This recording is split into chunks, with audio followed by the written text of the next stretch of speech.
Investment is the most mobile resource. When we think of resources, it used to be iron ore and water and then labor. Capital is the most transient. Prince William County, Stafford County, any of the other counties, Prince George's as well, they're all trying to attract capital. If they don't, they wilt on the vine. They get surpassed by other counties that are much more attractive. It is the first step to taking back our communities and our neighborhoods. Please vote. Vote unanimous. Thank you very much. Well, the initial consequences are that people who have felt threatened and unwelcome have left. And there's evidence of that in declining retail sales in the Woodbridge area, down the 91 corridor in Prince William County, that stores have closed. The markets have weakened in those immediate areas. The housing markets where these people have lived they were renters by and large, and those units are now vacant.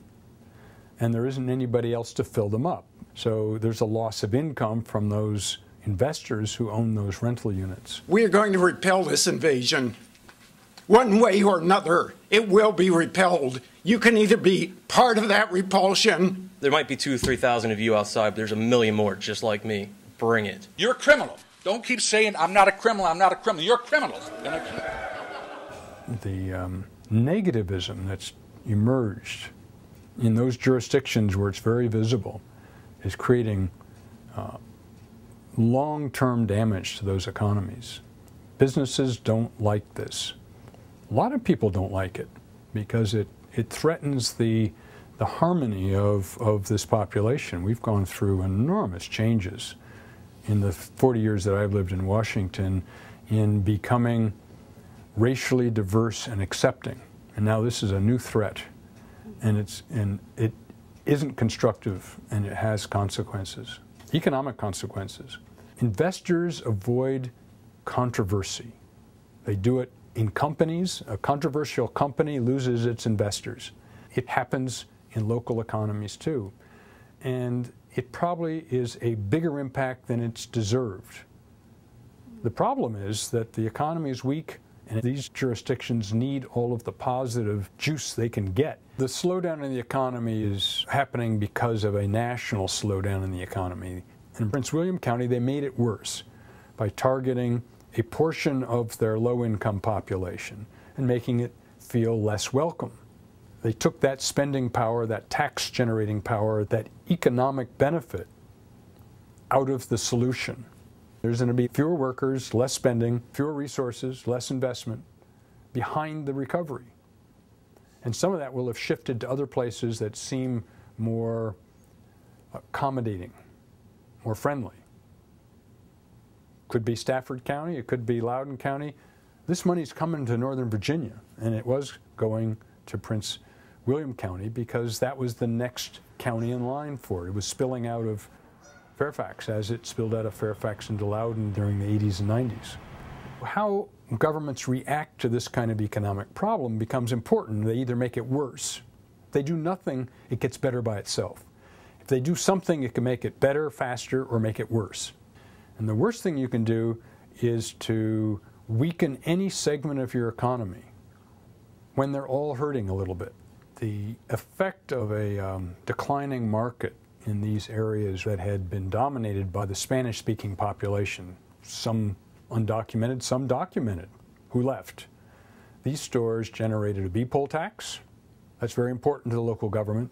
They generate sales tax. That's an important source of revenue. They generate jobs.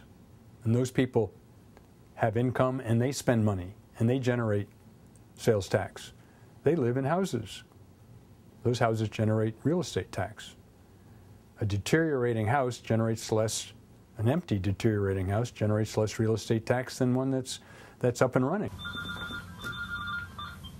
Mailbox Junction, may I help you? I'm 2/3 off. I should have had 50 customers today, and I bet, look on I had 15 or 18 customers all day.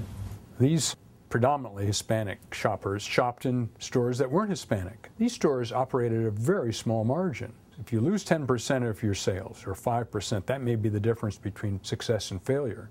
the people that own those shopping centers aren't going to find somebody else to locate there. So the shopping center becomes defunct at some point. People walk away. They sell it at a loss. They declare bankruptcy. Vacant stores in a shopping center project an image that it's an unsafe, unviable place to shop. And so other shoppers may be less likely to want to go there. So in a microcosm, it's the same message at the county level that we've been talking about. Just a little problem affects the entire county and the whole reputation of the county. You can't say that's just a problem in Woodbridge or just a problem in Dale City or just a problem in Manassas. It's a problem that has spread out now to the whole county. So there's a lot of consequences. The state makes transfer payments to the schools based on the number of school children. You start losing school children, you qualify for less money. You lay off teachers. If you can't keep good school teachers, you don't have enough money to renovate and modernize your schools, the school system won't be as good. People will opt to go to another community with a better school system. And the same would be true with public safety. If you can't keep up with the public safety requirements because you're cutting back your budget, one slowdown precipitates further reductions, and it shows up in the bottom line of the budget. And when you have to decide how you're going to spend your money, you start cutting corners. And you can do that for a year, maybe two. Can't do it for too long, though, or it creates another negative image of a county that's de-investing in itself.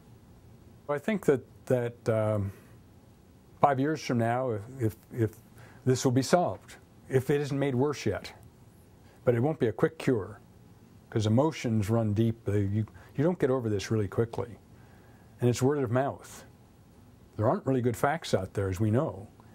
And there aren't people out there representing the unrepresented very well.